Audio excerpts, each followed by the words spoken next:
In the time before time, before time, before time, time. This is the beginning of Construction. This is Cybots, which was not an actual construction line, but was just a development pitch that was made by our guy, Christian Faber, who was the art director at the advertising agency Advance. And he had made this cool concept where he basically got a bunch of sculpting clay and mashed them together with Technic parts into this kind of amalgamation. It basically is just a cyborg. And so hence the name Cybots, which is basically the progenitor of Construction, like all the constructible action figure lines like Bionicle, Hero Factory, and Galador, of course, can't forget. The general concept, as far as I can understand, is that these are robots that are sent to do non-human-like things, which is, okay, that's fair, that's really cool. But also the designs, like, that's just straight up like a human arm. Like, that's,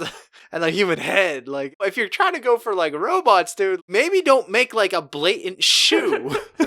These things are like Mondasian Cybermen, but actually creepier because they're even more like chopped up people. It's a very human-like face, which is rather disconcerting. Those are definitely human eyes. Yeah, but they're not cyborgs. They are actually robots, despite the name. You would think that they would be cyborgs, but no. They're robots, and they're sent deep below the Earth's surface to make tunnels and hunt for these energy crystals. But essentially what happens is that they malfunction, or some of them malfunction, and rebel against their human creators, thus claiming the depths of the planet for themselves. It's very clear the time period in which this was made. It just screams 90s sci-fi. Like, Power Rangers was coming out at this time, too. That's Sneaker. That's the sneaker, man, the sneaker. But it's a tech sneaker if you look closely. Oh, yeah. But also, just even down to, like, the way that things are designed, the colors that are used. I mean, if you look at, like, robot designs now, it's very, very different. This would have been such an interesting aesthetic. I don't think I would have liked it. I don't like it. I don't like the aesthetic. But it would have been interesting. They do have an explanation for why the robot looks kind of odd, like how it's just kind of a hodgepodge of all this different technology. It's because the Cybots are really adaptable robots. They can survive in the most extreme parts of the globe, and it lists a couple, and it's just like Earth, which, like, obviously it's the planet, but they're really talking about the element Earth, fire, ice, and water. They can survive it all, and that's why they have the kind of crude equipment. If they're supposed to be able to survive fire, then why do they have biological components? The clay molds that Faber sculpted were just part of the design pitch, but actually the robots themselves are fully mechanical. Like, they aren't biomechanical. The development department at LEGO did like Cybots, like the idea of it, and of course they iterated upon it. And there were certain interesting things in the pitch. There was this image of an unpainted piece, like a head mold, and it was like Cybots elements could be sold unpainted so that you could basically customize your characters. And I thought that was really cool because I don't think we really see that sort of thing at all. Like, it's kind of taboo for LEGO to be able to paint LEGO pieces. I've got several coworkers who are actually very into model painting, like minis and all that sort of stuff. There is definitely a market out there of people who really enjoy painting figures. And yeah, LEGO has never really tapped into that market, which you would think with LEGO being what it is that they would have by this point. No one will stop you if you take, like, a Lego brick and paint on it. Like, Lego will not run up to your house and just knock on your door and say, "Excuse me, FBI, open up."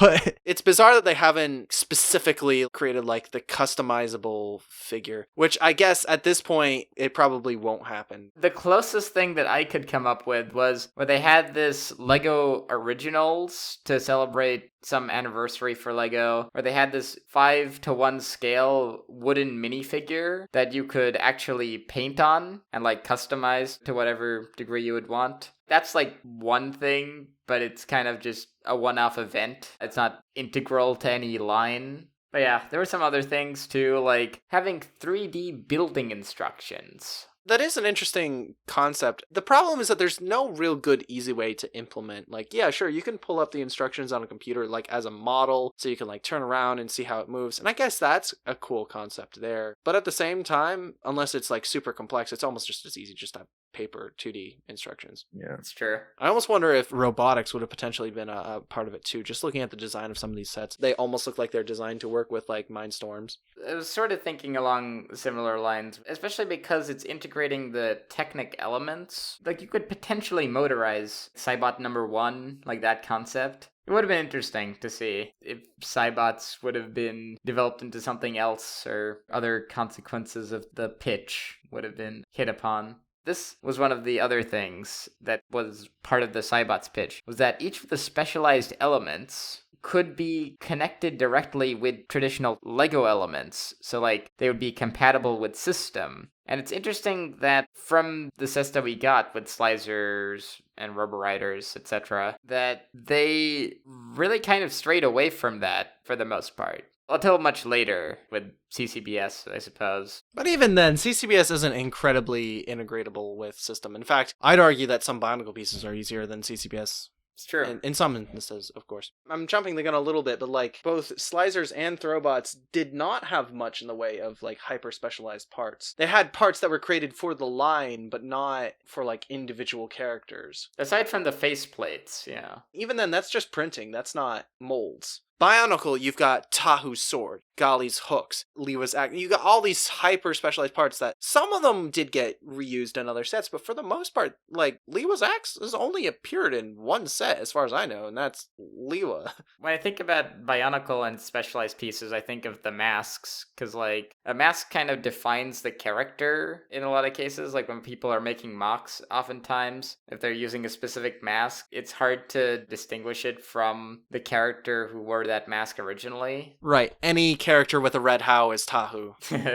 Yeah, essentially. I guess for the last thing I'll say about Cybots is that, so it's really influential, and particularly what carried over was the idea of having robotic characters, replaceable limbs, and I would sort of say an organic parts mixture where even though the Cybots are robots, the initial concept out of the clay seemed more skewed towards having biomechanical creatures, as well as the name itself. I would say as well elemental settings, although there is a bit of a contradiction where apparently Slizers were where the idea of having elemental settings was really solidified. But honestly, I think Cybots had a role to play with at least the idea of having different elemental components play into things.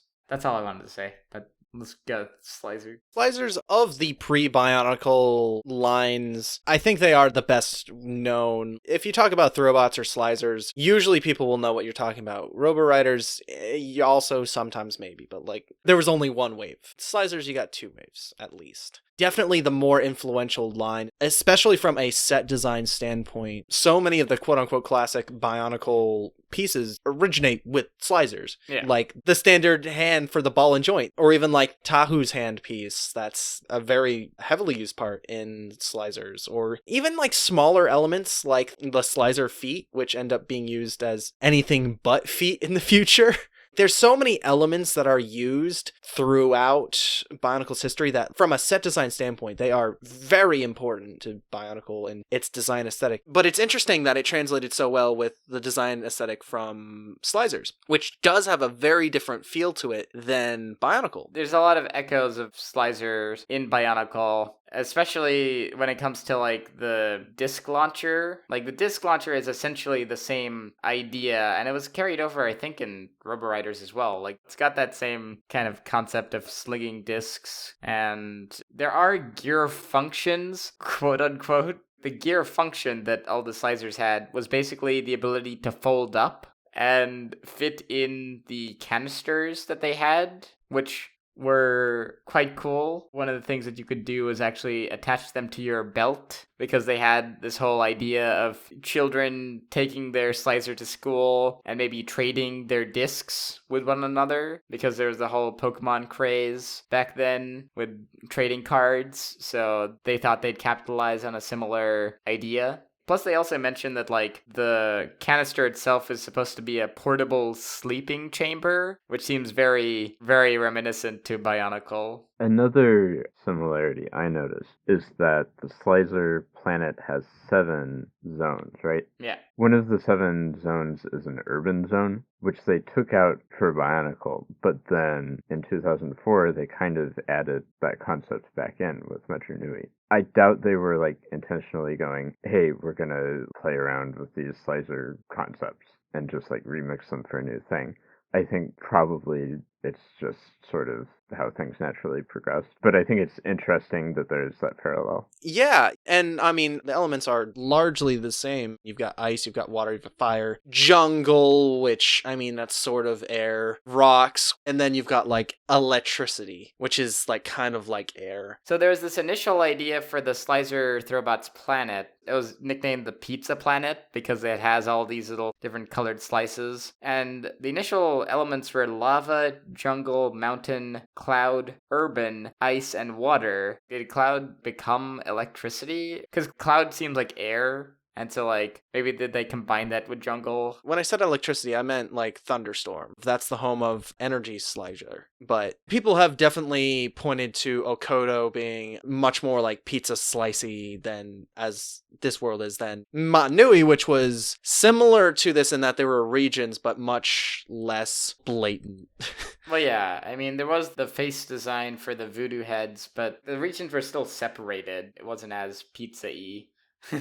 If Cybots is the introduction of the concept of elemental regions, Slizers definitely takes that and runs with it, and it definitely is what influences Bionicle going forward. Just the concept of these different characters existing in different regions. And something to note is, for anyone who doesn't know, Slizers is the name of the line in everywhere in the world but the US. In the US, the line's name was Throwbots. And there is actually an important distinction to be made between them two, because although they share the exact same sets, they actually have completely separate storylines, because this was late 90s, early 2000s LEGO, and they really weren't sure what they were doing yet. So they didn't have a cohesive story Bible. Yeah, a story Bible that all localizations could use. So Throwbots is actually different in the sense that rather than them all being existing on one planet, they all exist on separate planets, which does make more sense rather than having a planet that has like 7 different regions that are also different.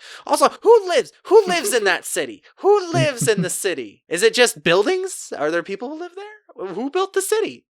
Questions we'll never know. Maybe the city built itself. With the Slizer story that is in like promotional material, it is very weirdly violent and not at all like what you would expect from LEGO. But it's incredibly edgy, which maybe is just because it's a product of the time. If I just read Ice Slizer's mission, his mission is to search for special ice crystals for an energy source for himself, as well as destroying the fur of the bloodthirsty animals that inhabit his continent, so they cannot survive the cold. Which is essentially the equivalent of saying, like, polar bears. Polar bears are terrifying creatures. So it's like, okay, guys, I'm going to protect the Icelands by taking the polar bears and just, like, removing their fur and leaving them to die. That's just straight up sadistic. Like, that's not... This is the good guy, too. It's like, what? It doesn't stop there, either. So one of them, Rock Slizer, his mission is to search for heavy water, which is required for his protection and for destroying his enemy, the stone monster. And so heavy water. I remember the first time I read this, it was a few years ago, I was like, heavy water, that doesn't exist. And I believe it was you, John, who brought up that, like, the Nazis tried to use heavy water during World War II to create the equivalent of a nuclear bomb. Yeah, not the equivalent of, like, literally a nuclear bomb. Just literally a nuclear bomb. They didn't know that, like, uranium was the key, so they were trying to use heavy water instead. The implication of Rock Slizer. And it's like, what? He's wanting to nuke the stone monster. I mean, I guess that's one way of getting rid of your enemies. You've got this crazy descriptions for the Slizers, and then the Throwbots, it's almost a different story entirely. It's much more simplified, dumbed down. Yeah, it's relatively tame. Basically, they're just like robots, and they exist. One thing that's interesting about the Throwbots, the US version, is that their descriptions mention their gear function and try to describe what that is. So I think in Torch's description, he can fold up and be like a firefighter. Folds up into a firefighter. Yes. What does that mean? Who knows? What does folding up into a firefighter mean? His hand literally shoots fire. What kind of a firefighter carries a flamethrower? The second wave was 4 new guys: Millennium, Flare, Spark, and Blaster. In the Slizer backstory, half of the planet gets straight up destroyed by a meteor, and the ones who lived on that side of the planet get merged together into these new Slizers. And some of the Slizers, you look at the designs on the face mask, Blaster's design is straight up just a mixture of 2 separate. I believe it's Judge and Jungle, and that's very blatantly obvious if you look at it. Even from a design standpoint, it was intended that way, which makes it even more interesting with the Throwbots. Their explanation was, well, they're not all living on one planet, so meteor crashes and there's these guys just come out of it. Where they come from, I don't know. Like a simultaneous barrage of meteors for all of the different planets, or like... I think they're just on a planet. I don't know. It's not totally clear. It's not very clear. It really isn't. Oh, hold on a second. Okay, in a comic featured on Lunchables boxes, Torch encounters a fire monster too great to be dealt with alone. The Lego Maniac summons Scuba, Turbo, and Ski, allowing them to form Robotops and fight off the beast. This comic reverts to calling the Throwbots' home environments zones, not worlds, in keeping with the Slizer storyline. So I think maybe Throwbots isn't as inconsistent as it might seem, because from what I'm reading, the Throwbots example for the new guys was New Year's Eve, a mysterious meteor hits the Throwbots' planet. The Throwbots, not the Slizers' planet. So maybe they're living on separate planets, maybe they're living on one planet. Again, no story Bible probably, so Look, who knows? I get all my lore from Lunchables. That's where I get my lore. my Lunchable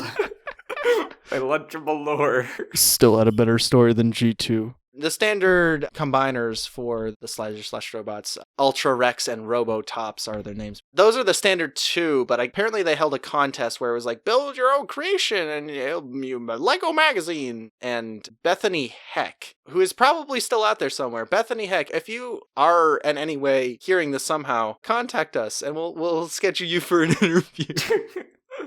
Yes.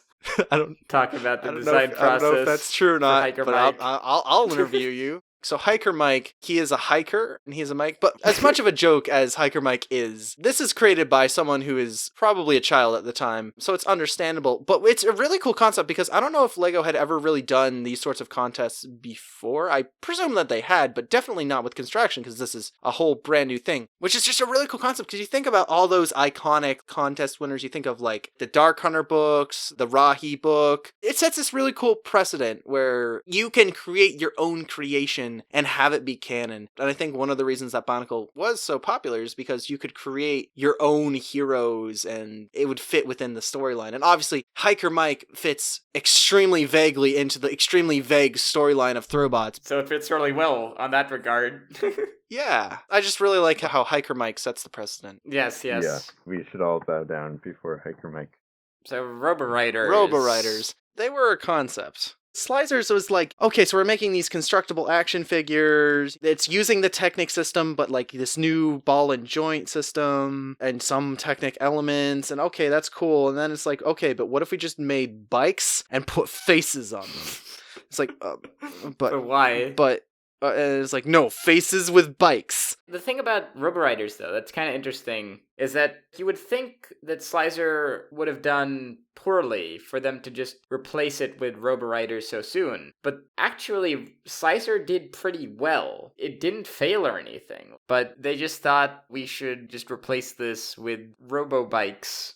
So yeah, hence Roboriders. We were doing a little bit of research for this episode beforehand, and I pulled up the Roboriders logo, and I looked at it, and I was like, hold on a second. I pulled up the Hero Factory logo, and it's the exact same font. The only difference is that Roboriders is one singular line. Hero Factory, it's Hero, and then a line below Factory. 1999 to 2000, Technic changed the way that their packaging worked to basically be standard. Most notably, the kind of like gray metallic box that so many of the 2001 Bionicle sets have. You look at the design of the Roboriders packaging, you can definitely see how some elements of that translate into Bionicle's packaging. Slizer Throwbots had interesting packaging concept, but like really, who's gonna put a canister on their belt? And it didn't even like clip on. You had to like thread it through. Yeah. Like I've got one, and I it's have just one like too. you had to commit to that. You could not pull that off. Maybe that was the concept, is that nobody could steal your Slizer without stealing your belt or your pants. Roboriders, the canister design is pretty close to, if not identical in many ways, to the 2001 canisters. It also is the first usage of packaging being integratable with sets. The lid, it comes off, it's got a pinhole in it so you could use it as wheels, which some of the combo models do actually use them for that purpose. And as well, the canisters had a secret function where if you put them in the fridge for 10 minutes, a secret code would be revealed. Yes, a secret web code. Secret web code, which is also something that would be used for Bionicle later on, the Kanoka Club and all that. Bionicle's 2001's packaging is so interactive and so not like any other packaging I've really seen for anything. You could rotate things around, and you can't rotate anything around with the Roboriders, but you can definitely see how it naturally evolves from this. As far as the sets themselves, I mean, there's not a whole lot that really translated into anything later on. I mean, they're bikes with faces, essentially. But what is interesting is that most of them have a somewhat different function. The one I have in my hand right now is Lava. Like, you pull him back and his two axes that he got go back, and you push him forward and, like, they go forward. Can't you also launch the disc? Yeah, no, that's the thing that they all have, is technically you can launch the discs, like the wheels that they have, but it's such a funky way of going about it that it's, like, almost not worth doing. It's kind of akin to squid launchers in a lot of ways, where it works on a technical level, sure. Can you actually execute it most of the time? Not really. They each have relatively individual functions, and almost none of them have ball joints. Only one of them, Power, has the ball joint system. They all mostly are just straight up Technic. Maybe they just like lost confidence in it and wanted to go back to something slightly more familiar for people with like vehicles in general.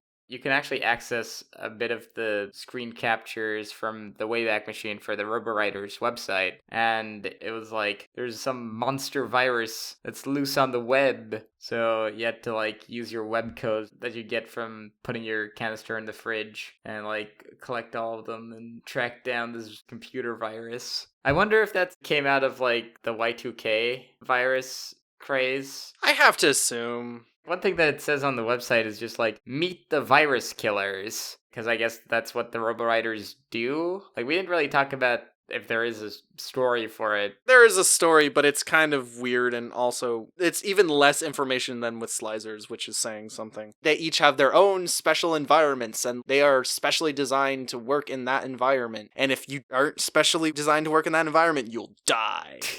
These guys are designed for that, so they won't die, but you will. Unless they guide you, so make sure that you're aware. So that's the kind of vibe that you get from the descriptions of the storyline. This is what this guy does. He lives in an environment that will definitely kill you, so don't let it happen. Yeah, Roboriders kind of has the same edginess as the Slizers, that is not Throwbots. So it's interesting that when they were creating Roboriders, they didn't want to split it. Maybe they got like a cohesive localization for it. Maybe they got their act together, making a story bible, if that even mattered. One last thing about Roboriders is that obviously like the collecting and trading may have not panned out with Slizers, so they were like, hey, maybe it's because there weren't characters, because kids love those Pokemons and they're different characters, so maybe if we create different characters, people will trade them and we'll sell these like hotcakes. They didn't. No. But there was actually 16 individual characters that were printed on each of the wheels. They're used as the wheels, but you could like pull them off and it's like a little dude who's printed on there. And it's like, okay, that's kind of cute. And I mean, they exist. They didn't get a backstory as far as I know, but like they had names like Blazooka, Chainsaw, Dynamite, Skeleton, Toxic, Grab, Driller, Flame, Ninja, Rope. Twin Saw, Stunner, etc. I mean, there's some good names in there. My personal favorite is Rope. He's got like a grappling hook. That's his gimmick, I guess, is he's just got rope.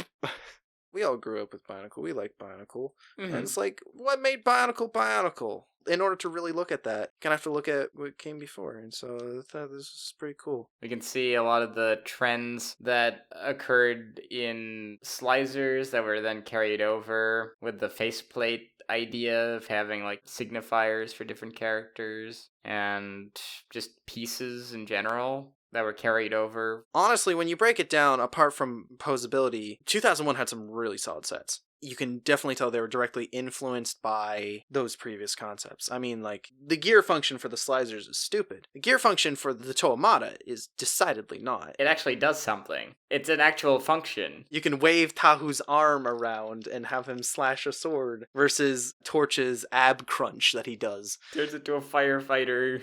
It's just really cool to see those concepts kind of just translate through the years. Looking back at the past to see how it affected the past. In a time before time before time. That's what these are. I think LEGO had construction lines before Bionicle. No way. That's a wise guess. It's just my opinion. You don't have to agree with me.